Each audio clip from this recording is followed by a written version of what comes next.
Okay, so you heard my terrible experience, my first real estate transaction. Tell me a little bit about the goods and bads of real estate for you.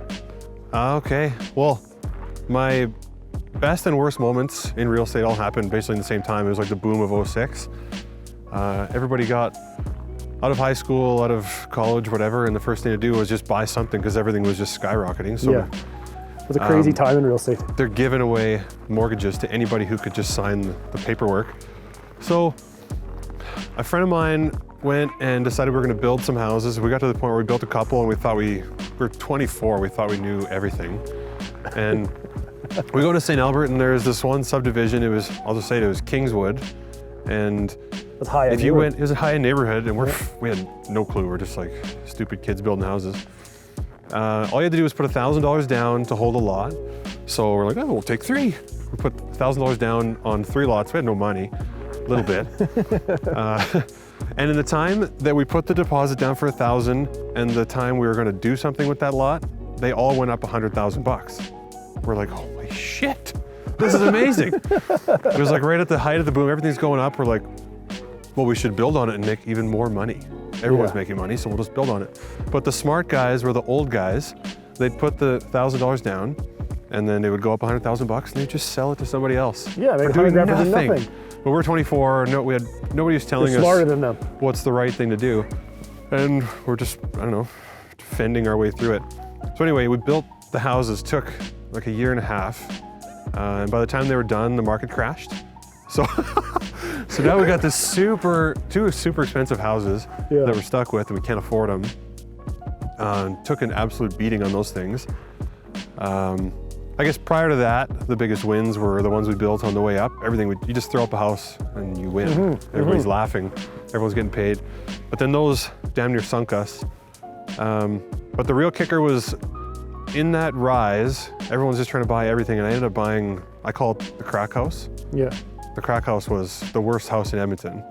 And it was cheap, I was stupid and young, and I go write an offer on it, and I had my realtor was a buddy of mine, and no fault of his own, it was just everything was going up, so we got into a bidding war.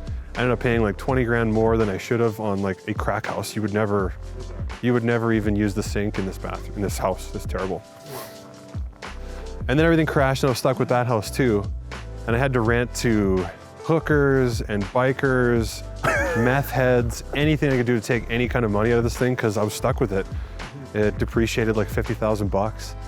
Wow. Long term down the road, it ended up having a fire. The thing burnt down.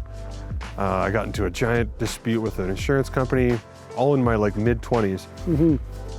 So after that, I was like, I'm gonna be a realtor. I gotta figure out what the hell's going on with this real estate shit going on.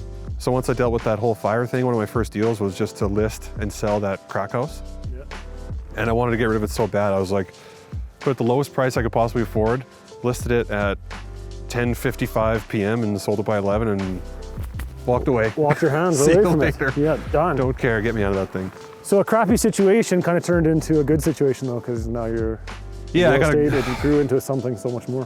Learned a little bit, got some knowledge, and now I will not make purchases without absolute due diligence and exit strategy.